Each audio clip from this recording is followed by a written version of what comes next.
Top bank launches payment tracking system to crack down on meat purchases. I told y'all it was coming. I told y'all it was coming. They want to stop us from eating meat and make us eat bugs. This is one of the ways that they're going to attempt to do that. It's starting in the UK now. That's the test ground. And watch American banks are going to follow suit with this idiocracy. So we're going to talk about it. Excuse my appearance, y'all. Today's my workout day. But let's talk about this news. But before we get started, go ahead and hit that like button, share this out so we can get this information out there. Subscribe if you're not already a subscriber, and hit that alarm bell so you know when I'm putting out new stuff. Also, check out my link tree in the description. It has a link to my Patreon. That's where I talk about things that I can't talk about here. There's also a link to my Instagram and my X account, so follow me on those platforms as well. All right, so let's talk about this news. Now, this comes from Slay News from the great Frank Bergman.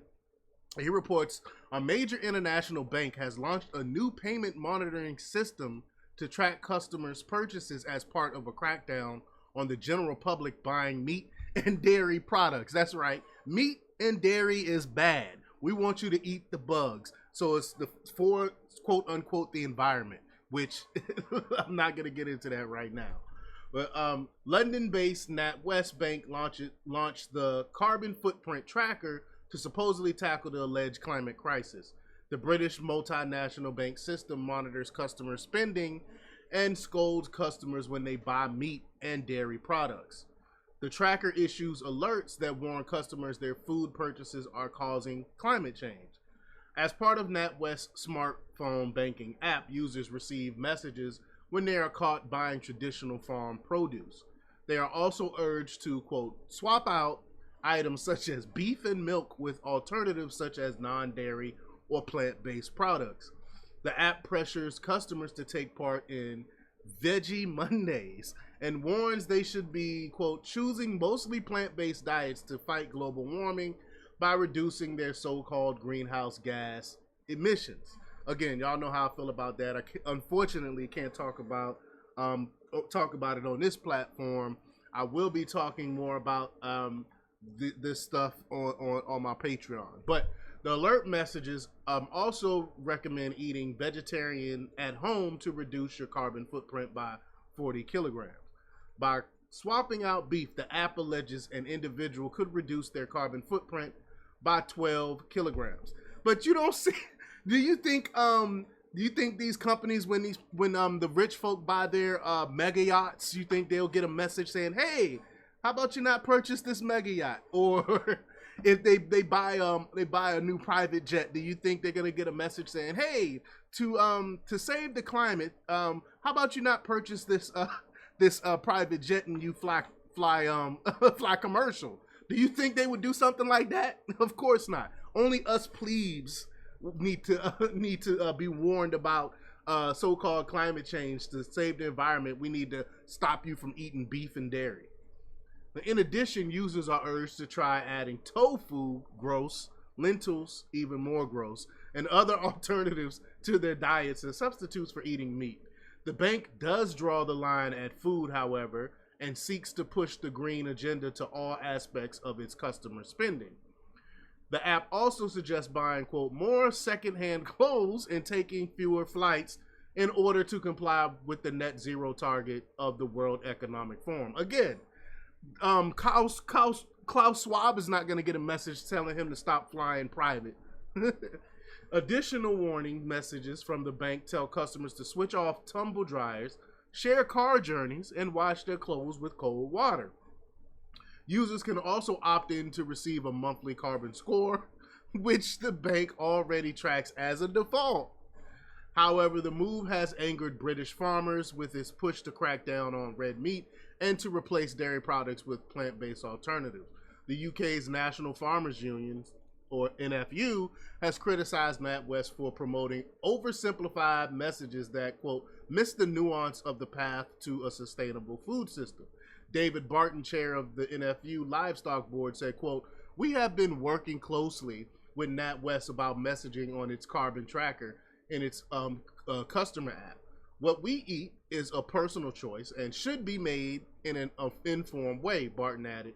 We are continuing our conversations with the bank about the nutritional and biodiversity benefits eating meat provides as currently the app tracker only focuses primarily on greenhouse gas emissions. He added, quote, "We understand that the NatWest app is primarily focused on greenhouse gas emissions, but the reality is that when making diet-related recommendations, other factors such as nutrition, environment, and biodiversity must be presented." Following months of back and forth, the bank agreed to change the wording on its app following a pushback from the farmer industry. How about we not do this at all? I mean, that's a soft pushback, the wording. We need you to change the wording. How about we not do this at all because it's dumb, it's stupid. However, the NFU believes this change is not significant enough. A recommendation to buy local British produce has been added by the bank following pressure from the NFU. The NFU says the British meat and dairy industry is among the most sustainable in the world. The UK's beef emissions are less than half the world's average. Barton added, "Despite this disappointment, I am pleased to see some changes being made to the carbon tracker on its personal bank app, following NFU's engagement with NatWest at a senior level over several months." Goes on to say, "I am also pleased that conversations are still ongoing between the NFU and NatWest on how best to communicate the benefits of meat to the bank's customers." NFU President Tom Bradshaw said, quote, "It is positive to see NatWest willing to learn, and we are committed to continuing to work with the banking sector to ensure they fully understand and work alongside the agriculture sector when it comes to reducing emissions and supporting resilient, sustainable businesses." Very politically correct what he's saying here. Instead of saying, hey, this is dumb, this is stupid, they're trying to get rid of meat, he's complying with them. He's saying, how about we change the wording? It's soft. UK, you're going to end up losing all of your meat behind this. You need to be tougher on these banks. Because soon you're going to be banks are not going to be lending to meat and dairy producers. Y'all need to speak out and stop being so soft on this stuff. You don't understand what's coming ahead. What they're actually trying to do. They're trying to stop people from eating meat altogether, which means farmers will lose their businesses, will lose their money. Y'all need to fight now before it's too late. But this is the UK we're talking about. So they normally just go along and get along, which is ridiculous. But a NatWest spokesperson said, quote, "At NatWest, we have championed farming for nearly 300 years, and we are one of the largest lenders to the sector, committing 6.7 billion euros of funding to support farmers to fund climate and sustainable related projects." Yeah, they're funding them right now. What are you going to do? What are farmers going to do once they start lending to farms, which is coming? This is the next step. But the transition to a low-carbon economy is a topic of interest to many customers and sectors, including farmer and agriculture. We will continue to support our customers in their sustainability journeys. The carbon tracker is an optional feature that customers have told us is valuable. What customer actually asked for that? Be honest. What customer say, yeah, I want you to track every aspect of my life. I want you to track my carbon footprint. No customer have asked for this. They're lying. But we also listen to stakeholders' feedback and continue to look for ways to improve for now, until they get rid of dairy and meat altogether. But y'all let me know what y'all think about this. Leave your comments down below. Like, share, and subscribe. And check out jjthepsychotherapist.com for the latest in news. Until next time, peace.